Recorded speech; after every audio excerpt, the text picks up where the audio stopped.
programa Bíblia no meu dia a dia e que alegria ter a sua companhia. Que bom, mais um dia juntos fazendo a nossa Lexio Divina, a nossa leitura orante da Palavra de Deus.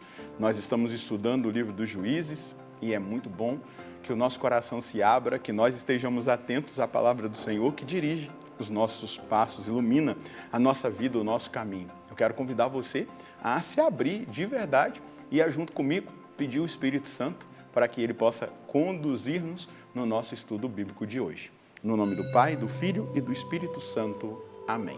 Vinde, Espírito Santo, enchei os corações dos vossos fiéis e acendei neles o fogo do vosso amor.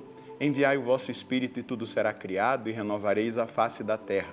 Oremos, ó Deus que instruíste os corações dos vossos fiéis com a luz do Espírito Santo. Fazei que apreciemos retamente todas as coisas, segundo o mesmo Espírito, e gozemos sempre da sua consolação, por Cristo Senhor nosso. Amém.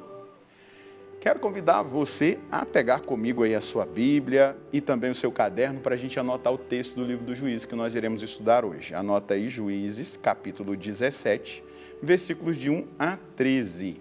Juízes, capítulo 17, versículos de 1 a 13. Vamos juntos ler o texto e depois meditá-lo. Havia um homem da montanha de Efraim, cujo nome era Micas. Ele disse à sua mãe: aquelas 1.100 moedas de prata que te foram roubadas, e por causa das quais pronunciaste uma maldição em minha presença, eis, estão aqui comigo, fui eu que as tirei. A mãe disse: que o Senhor te abençoe, meu filho. Quando ele devolveu à mãe as 1.100 moedas, ela disse: eu já havia consagrado por voto ao Senhor essa prata em favor do meu filho para fabricar um ídolo, uma imagem de metal. Quando ele devolveu o dinheiro, a mãe tomou as 200 moedas de prata, as entregou ao fundidor para fabricar uma imagem desse gênero. A imagem ficou na casa de Micas, o qual tinha um santuário particular. Fez um efode e uns ídolos domésticos e consagrou um dos filhos para que lhe servisse de sacerdote. Naquele tempo não havia rei em Israel. Cada um fazia o que lhe parecia melhor. Ora, havia um jovem de Belém de Judá, de um clã de Judá. Ele era levita e vivia ali como forasteiro. Ele saiu da cidade de Belém de Judá à procura de um lugar para morar como um migrante. Assim chegou às montanhas de Efraim à casa de Micas. Micas lhe perguntou: de onde vens? Para onde vais? Ele respondeu: sou um levita vindo de Belém de Judá e ando à procura de um lugar para morar. Fica comigo, disse-lhe Micas. Sê para mim pai e sacerdote. De minha parte te darei 10 ciclos de prata por ano, além da roupa e comida necessárias. O levita concordou em morar com esse homem, para quem o jovem se tornou como um filho. Micas consagrou o levita e este ficou na sua casa servindo como sacerdote.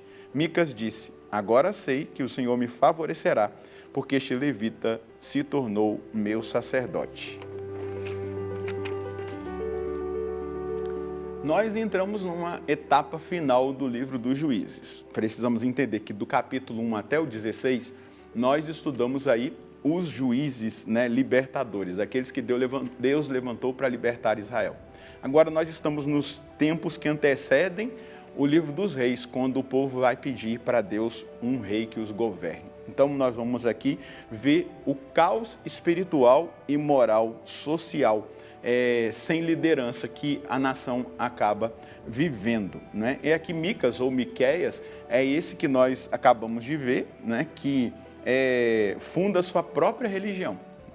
E isso aí tem algo parecido nos nossos tempos, Cada um vai fundando aí a sua igreja, vai abrindo aí a sua porta, vai juntando um povo em torno de si mesmo, mas a gente vai perceber aqui o que acontece, Eles misturam. Aqui Micas, junto com a sua mãe, acabam misturando as coisas, misturando elementos do culto a Deus, mas também do paganismo, da idolatria, das práticas pagãs. Só que o drama em si nem é tanto a idolatria explícita, mas a religião corrompida.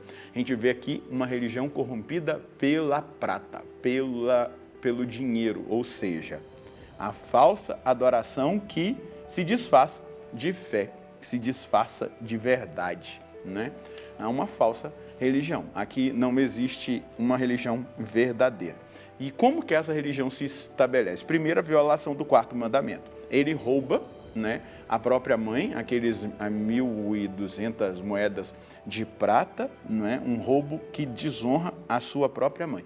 E aqui nós já percebemos, é um sistema corrompido pelo dinheiro. Presta atenção nisso, isso aqui é muito importante. São João Crisóstomo vai dizer, onde o ouro governa, Deus é desprezado. Ou seja, onde o dinheiro é mais importante, onde o dinheiro governa, onde o dízimo é mais importante, onde o dinheiro é ali, quase que a pregação total, né? O tempo maior é usado para isso, ali Deus deixa de governar, Deus é desprezado. Então, o que nós percebemos aqui nesse capítulo 17? A decadência espiritual começa quando os valores familiares são pervertidos. Então, estabeleça os seus valores familiares, que devem ser valores cristãos, segundo a doutrina da igreja. Estabeleça isso. A mãe, ela aqui, né, consagra a Deus o dinheiro.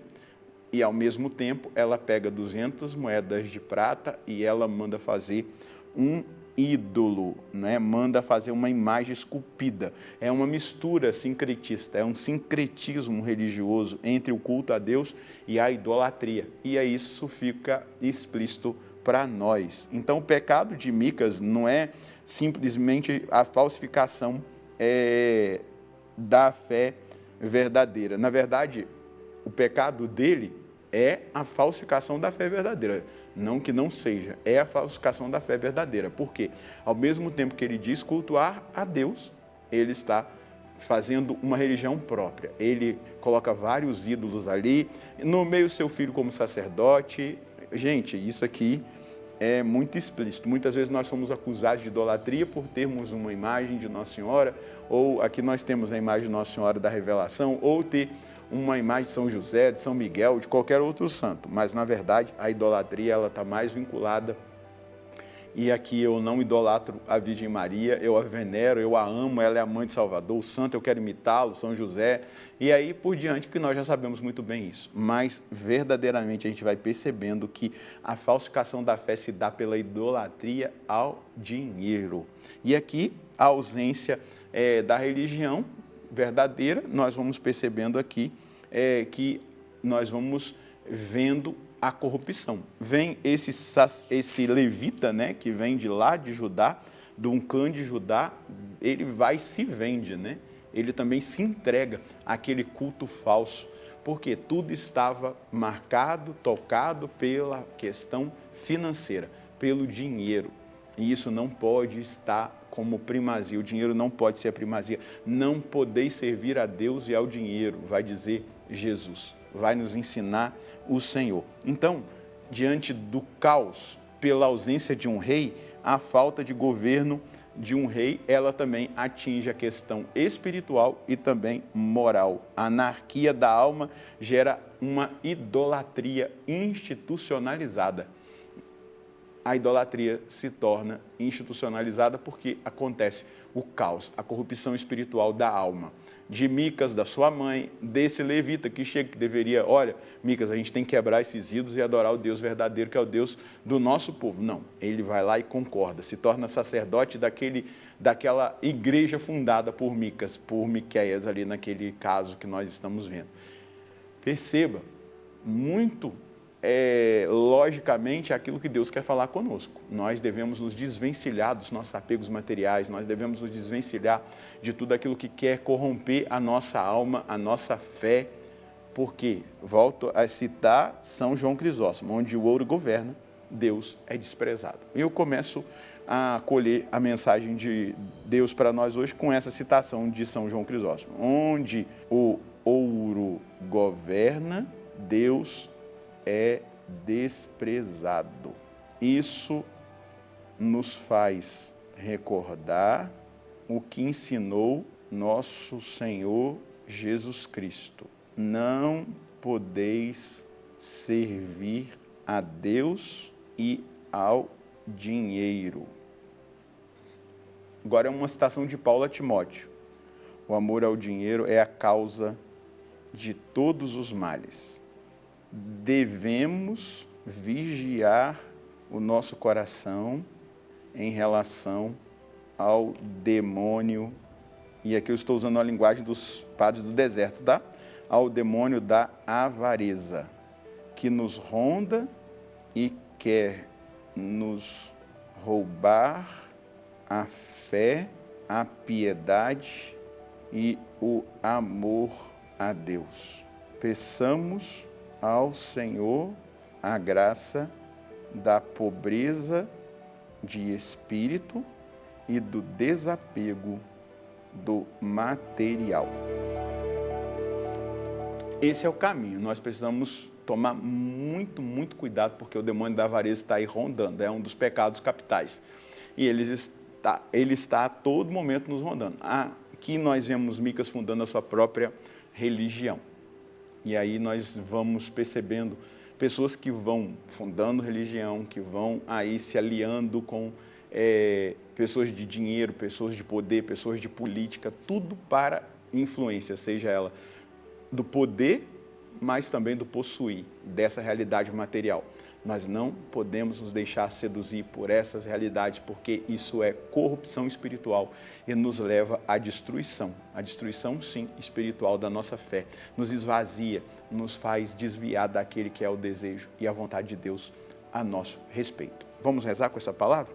Senhor, nós sabemos que uma das tentações que nós trazemos é o do possuir. Foi uma das tentações que o Senhor sofreu lá no deserto. Eu trago em mim essa característica. Cada um dos meus irmãos trazem em si essa realidade.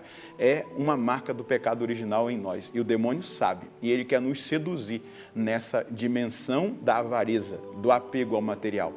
O próprio apóstolo Paulo já alertou a Timóteo que a causa de todos os males é o amor ao dinheiro. A prostituição, a droga, a violência, a guerra, tudo que nós olharmos, Senhor Deus, é amor ao dinheiro, é destruição. Por isso, preserva o meu coração, a minha mente, fazendo com que todo o meu ser seja visitado pelo Senhor e eu esteja sempre alerta a essa realidade do apego material, da tentação da avareza, para que eu possa corresponder ao seu amor e viver uma fé autêntica e decidida. Amém. Meu irmão, minha irmã, é um alerta. Esteja sempre alerta, porque a avareza é um pecado capital que está rondando aí a nossa vida. Deus abençoe você e a sua família. Nós nos encontraremos no próximo programa, se Deus quiser, no nome do Pai, do Filho e do Espírito Santo. Amém.